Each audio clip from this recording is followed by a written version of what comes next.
Thank you, Chairwoman, members of the committee. Judge LaVecchia at the Supreme Court made a recent decision, and in her decision, she wanted input from the legislature because it appears she was confused as to what our intent was. So by giving you a hypothetical of a situation that occurred in my office, it may make it clear why I urgently want to provide the Supreme Court with the legislature's intention. I want you to assume that a young person is crossing a crosswalk in Plainfield, New Jersey, and is run over by a vehicle who the operator is drunk, and the person in the crosswalk loses a leg. And that person walks into any of our offices and says, I'd like to sue the drunk driver and the company that caused me to lose my leg. And I said, well, of course. Well, I have $300,000 in medical bills, and I want to bring a claim for those medical bills because I have a prosthesis, I have a lot of surgical bills. Can I sue the drunk driver for those medical bills? Well, here's the question that Judge LaVecchia would ask to this pedestrian. What did you buy in your insurance company? What did you buy? And the pedestrian goes, I don't know. Like the rest of us, I have no idea. Well, bring your policy in. Oh, you only have $15,000 in medical bills. So therefore, you're precluded from suing the drunk driver above $15,000. And the pedestrian who lost a leg would say to me, well, why is that? Well, it's somewhat complicated. Judge LaVecchia determined that somehow the legislature didn't want you to sue for more than $15,000, even though you lost your leg from a drunk driver, because you could have purchased $250,000. When this law was originally passed, everyone had $250,000.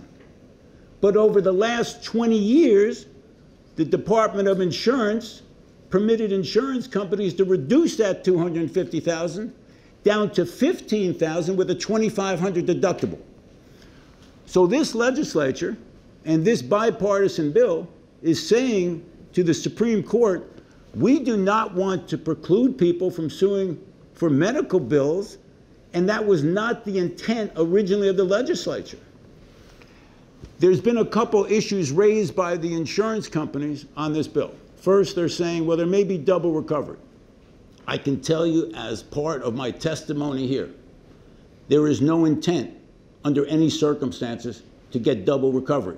And on the floor of the legislature, I will make that clear, and I'm sure we'll do that on a bipartisan basis.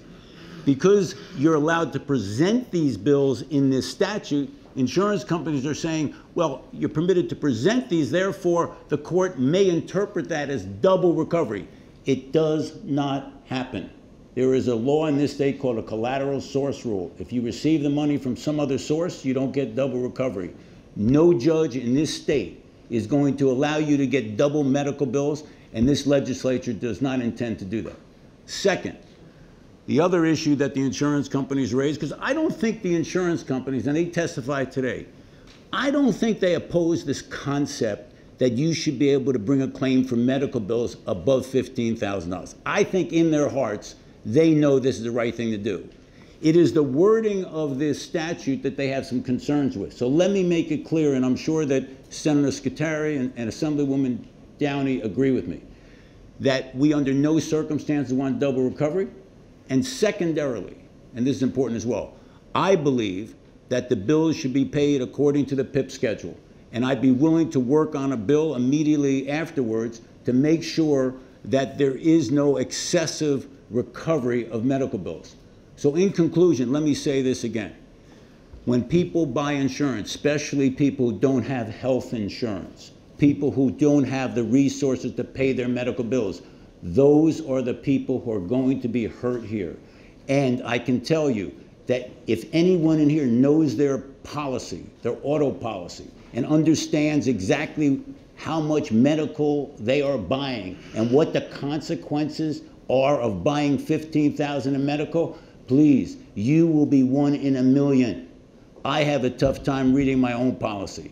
On that note, I want to thank the chairwoman. I want to thank Assemblywoman Downey, as well as Senator Scuteri for bringing this issue. And it is of some urgency, and here's why. This past week, Judge Cassidy in Union County, who I like, interpreted Judge LaVecchia's decision to preclude you from bringing any claims for medical bills if you purchased a limited policy. So this is not a hypothetical. This is happening day to day. Happy to answer any questions, but Chairwoman, thank you so much.